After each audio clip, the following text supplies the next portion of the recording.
है कांग्रेस पार्टी। हम लोग तमाम धरातल पे भी लड़ रहे हैं। अपने मुद्दों और सवालों के लिए आपको ये तय करके जाना है कि आपको लड़ना है। हमारे राष्ट्रीय महासचिव जी आज बहुत व्यस्त थे, अति व्यस्त कार्यक्रमों में थोड़ा सा समय हम लोगों को दिए थे, उनको मैं साधुवाद करता हूँ। लेकिन हमारे लोग कार्यकर्ता जो हर जगह से ठंडी में बरसात में भी ऐसी बात एक लोगों का ध्यान हो गया, तो हम लोग अपनी बात आज से आप लोगों को मैं नंबर उपलब्ध करा दूंगा महासचिव जी का।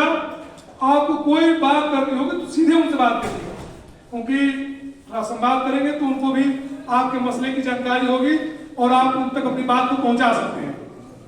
दूसरी बात मैं ये कहना चाहता हूं, कुल के बावजूद हमको जो हमारा सामाजिक न्याय का सवाल है, जो दलितों पिछड़ों की भागीदारी का सवाल है, जो अल्पसंख्यक तबके का एहसास, जो भारतीय जनता पार्टी की सरकार है, जो धारा 370 से लेकर अलीगढ़ मुस्लिम विश्वविद्यालय से लेकर और तमाम तरह पे जैसा लगता है कि उत्तर प्रदेश में वो स्वयं दर्जे के नागरिक को इस तरह का व्यवहार कर रही है, तो हम सबको एकजुट होकर कांग्रेस पार्टी के झंडे के नीचे अपने नेता राहुल गांधी जी के हाथों को मजबूत करते हुए इस लड़ाई को लड़ना है।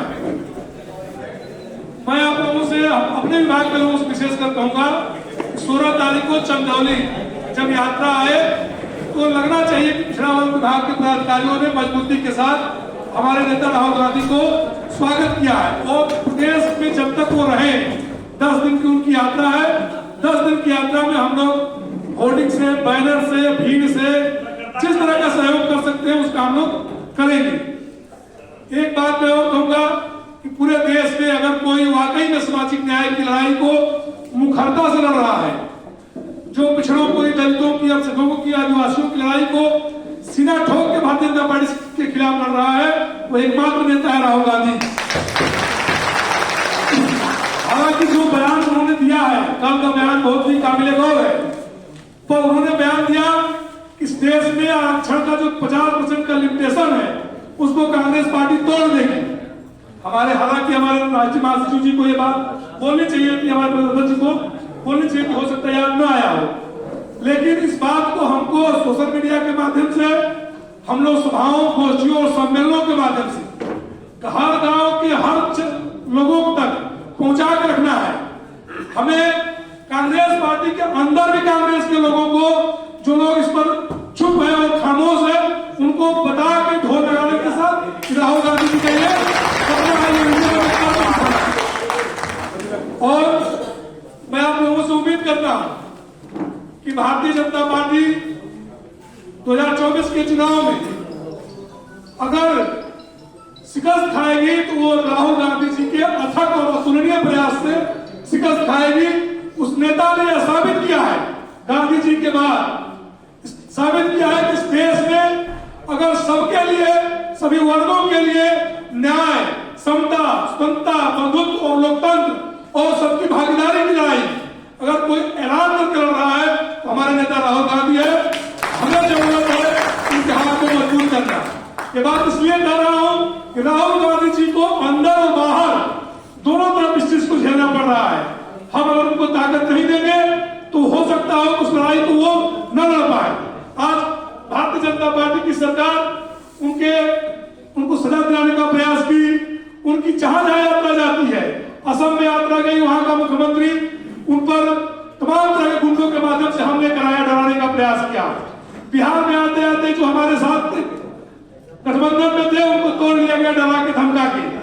झारखंड में आपने देखा है तो झारखंड में उनकी यात्रा जा रही थी तो हेमंत सोरेन जी को गिरफ्तार करके सरकार गिराने का प्रयास किया गया। अभी वो उड़ीसा में गए हैं, छत्तीसगढ़ में आएंगे, उत्तर प्रदेश में आएंगे, यहाँ भी बहुत नौटंकी होगी। और एक बात मैं और कहना चाहता हूँ, आज उत्तर प्रदेश की विधानसभा में एक बिल पास हुआ है, बिल के समर्थन में प्रस्ताव हुआ है, अयोध्या के राम मंदिर को लेकर बधाई दी गई है। उस पर समाजवादी पार्टी के 77 विधायकों ने उसके समर्थन में धक्का पाई है, तो समाजवादी पार्टी भी अपने में अपमत में है। अगर जिस समाजवादी पार्टी के नेता मुख्यमंत्री मुलायम सिंह यादव ने इस देश में कौमी एकता को कायम रखने के लिए, संविधान को बचाने के लिए जो उचित उस दौर का निर्णय था उसने लिया था, उस देश के आज के नेता की हालत ये है। गठबंधन होगा वो बात की बात है, लेकिन मैं आप लोगों से कहना चाहता हूं, इस देश में संविधान के लिए, इस देश में सांप्रदायिकता को खत्म करने के लिए अगर कोई आदमी बचा है, लड़ रहा है, वो एकमात्र हमारा नेता राहुल गांधी है।